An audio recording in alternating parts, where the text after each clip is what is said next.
बरेली की rubber factory मामले में बॉम्बे हाईकोर्ट का फैसला आने के बाद अब बरेली के विकास को पंख लगने का रास्ता साफ हो गया है। मंत्री, सांसद और विधायक लंबे समय से बरेली में एम्स और इंडस्ट्रियल कॉरिडोर की मांग कर रहे थे। पूर्व केंद्रीय मंत्री व सांसद संतोष गंगवार और सांसद धर्मेंद्र कश्यप से लेकर मंत्री डॉक्टर अरुण कुमार और विधायक डीसी वर्मा बरेली में एम्स लाने की पैरवी कर रहे थे। मुख्यमंत्री के कई दौरों के बीच जनप्रतिनिधियों ने इन मांगों को योगी आदित्यनाथ के सामने भी रखा था। अब लंबे समय से विचाराधीन रबर फैक्ट्री की अरबों रुपए की जमीन के मालिकाना हक को लेकर आए फैसले के बाद बरेली के विकास को रफ्तार मिलने की संभावना है। बॉम्बे हाई कोर्ट के फैसले के अनुसार रबर फैक्ट्री की जमीन पर राज्य सरकार को मालिकाना हक दिया गया है। बॉम्बे हाई कोर्ट ने अल्केमिस्ट नाम की कंपनी के पक्ष में दिए गए फैसले को पलटते हुए अब राज्य सरकार को हलफनामा दाखिल करने के लिए 3 हफ्ते का समय दिया है।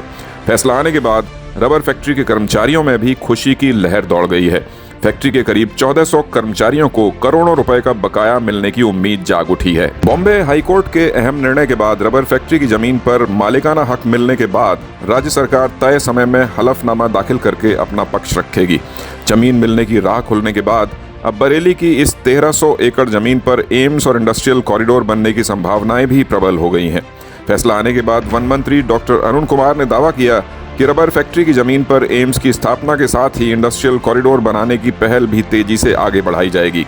बॉम्बे हाईकोर्ट से आए फैसले को जनप्रतिनिधियों ने जिला प्रशासन की जीत बताया है। वन मंत्री ने कहा कि जमीन मिलने के पक्ष में कई सीढ़ी आगे बढ़े हैं। जमीन लेने के लिए दूसरी जरूरी प्रक्रियाएं भी जल्द पूरी कराई जाएंगी। सितंबर माह में यूपीडा के अधिकारियों ने 1000 एकड़ भूमि में इंडस्ट्रियल कॉरिडोर बनाने के लिए रबर फैक्ट्री की जमीन देखी थी। इंडस्ट्रियल कॉरिडोर बनाने के पीछे रोजगार और आर्थिक विकास को लक्ष्य बनाया गया था। यूपीडा के अधिकारियों ने मीरगंज एसडीएम और राजस्व टीम के साथ रबर फैक्ट्री की जमीन पर पैमाइश करके राजस्व दस्तावेजों का निरीक्षण भी किया था। दरअसल सिंथेटिक्स एंड केमिकल्स यानी कि रबर फैक्ट्री की जमीन पर बड़े बड़े प्रोजेक्ट लाने के लिए लखनऊ से दिल्ली तक कई बार तरफदारी हो चुकी है। टेक्सटाइल पार्क और हथकरघा का बड़ा प्रोजेक्ट बरेली के लिए फाइनल तो हुआ, लेकिन जमीन न होने की वजह से टेक्सटाइल पार्क हाथ से निकल गया था। इसके बाद मुख्यमंत्री योगी आदित्यनाथ के सामने रबर फैक्ट्री की जमीन पर एम्स जैसा अत्याधुनिक सुविधाओं से लैस चिकित्सालय निर्माण का मामला भी उठाया गया था।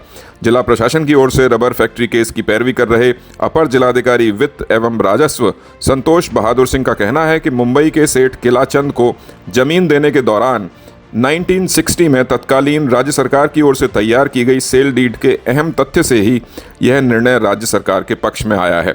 अल्केमिस्ट कंपनी के पक्ष में हुए फैसले को बॉम्बे हाई कोर्ट ने वापस कर दिया है। अब शपथ पत्र दाखिल करने के लिए सरकार को 3 हफ्तों का समय दिया गया है। ये विजय चौधरी कहते हैं और मैं सिंथेटिक केमिकल्स में सुपरवाइज़र की पोस्ट पे था।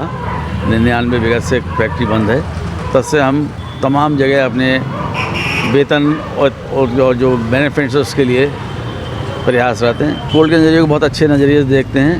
हमारे प्रयास जो हैं काफ़ी फलीभूत रहे। अभी बहुत शीघ्र में हम मुख्यमंत्री तक गए थे और हमारे वहाँ पे पत्राचार हुआ है और हमें लगता है कि हमारी जो बात थी उसका एक पॉजिटिव एटीट्यूड था ये, और इससे सारे वर्कर को फ़ायदा होगा और जल्दी से जल्दी फ़ायदा होगा, क्योंकि 24 साल एक बहुत बड़ा समय होता है। इसमें अधिकतर लोगों की डेथ हो गई है, जैसे कि 600 लोग लगभग, और जो लोग बचे हैं वो काफ़ी आयु पे आ चुके हैं। तो ये जो मुख्यमंत्री जी का और जो यहाँ बरेली का प्रशासन है या जो मेरे खास तौर से कमिश्नर महोदय हैं, उनसे हम लोग कई दफ़े मिले थे और कार्य भी हमने डॉक्यूमेंट दिए। हमारी हर बात का एक डॉक्यूमेंट है। हम कोई क्रेडिट नहीं लेना चाहते हैं, क्योंकि ये जो जीत हुई है ये उत्तर प्रदेश सरकार योगी जी की जीत हुई है।